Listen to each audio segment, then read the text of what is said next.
so welcome back to RPMBassy. We're now on video number 18 of our top 20 all-time favourite albums. I'm going to start on this one. So my number 18 is a band called Japanese Telecom. You probably notice the theme going on here. Again, this album came out on International DJ Gigolo. It came out in, I've got the date here, 2001. So it's all around at the time of that kind of electro clash scene. And again, I think DJ Hell was right on point with his signings to his label. This was the first time I heard of this band. But the Japanese Telecom is Henrik Müller. And this is very kind of like very robotic themed. A lot of kind of sexual themes going on in this album as well. About robots. But one of the best tracks on here, and it's a track that I used to play out all the time. Because it was very what they call electro clashy, very kind of deadpan vocals, was a track called Cigarette Lighter. And again, it's all like analog synths, all 808s, all very, I call it Germanic kind of sounding as well. Again, he is from Detroit. He's really into what we call high-tech machine funk. Again, this came out on the Gigolo label.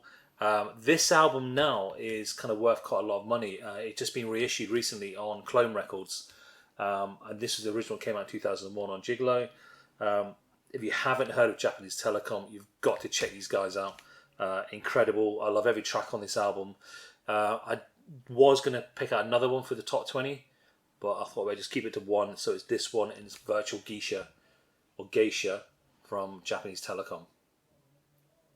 Over to you, Mark. Nice. So for my number 18, I chose a live album technically, but it's a little bit of an interesting one. So it's Polar Sequences, which is a collaborative project between Biosphere and Higher Intelligence Agency. Essentially, this is it is a live performance, but it's done in such a way that it's just very creative. So 1996 the album came out, but it's from a live set that they did in Tromsø, which is Biosphere Geir Jensen's hometown in Norway, way above the Arctic Circle. Essentially, they were like commissioned for, I think it's called like the Polar Arctic Festival, something like that, or Polar Music Festival. They were commissioned to essentially make an album that only used recordings and sounds from the local area. So everything on this is sample based.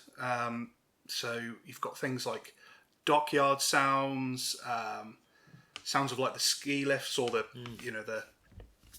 lifts that take them to the top of the mountains and things like that. It's such a creative way of building tracks around found sound, and a lot of the things that I am really into, in the same way that you're really into like robot sex and stuff like that.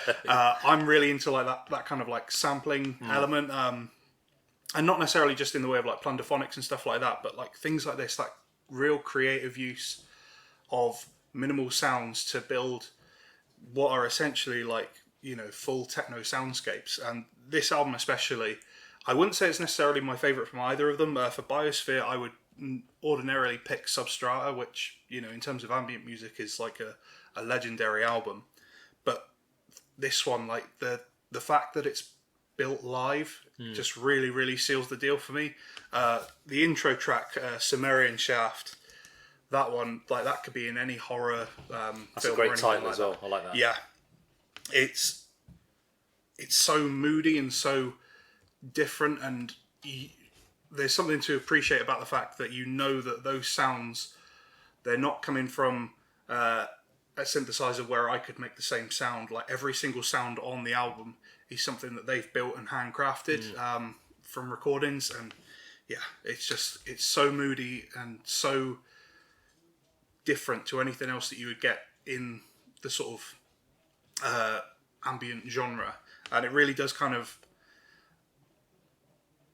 represent that sort of area. If you look at pictures of sort of like Norway above the Arctic Circle and the small towns and things like that, it really has a very dark and mysterious vibe to it, and this really hits the nail on the head with it. I mean, it's the same with, for instance, like the last record I chose, Doppler Effect. That's very kind of dark, kind of electronica. But the one I chose, obviously, Japanese Telecom, Virtual Geisha, is very kind of poppy electronic. And it reminds me of another album I was going to use in this top 20, but I'm not going to, is Yellow Magic Orchestra. And it reminds me of them. So it's very kind of poppy, this Japanese pop star. So I kind of moved away from that dark kind of electro. So it just reminded me when he said, the more darker side of things. Cool. So that is our number 18. Please check out the next video, which is going to talk about our number 17. And this album, I've got a long history with this album, and I love this album so much. But I think it's been played to death. But check out the next video. See you shortly.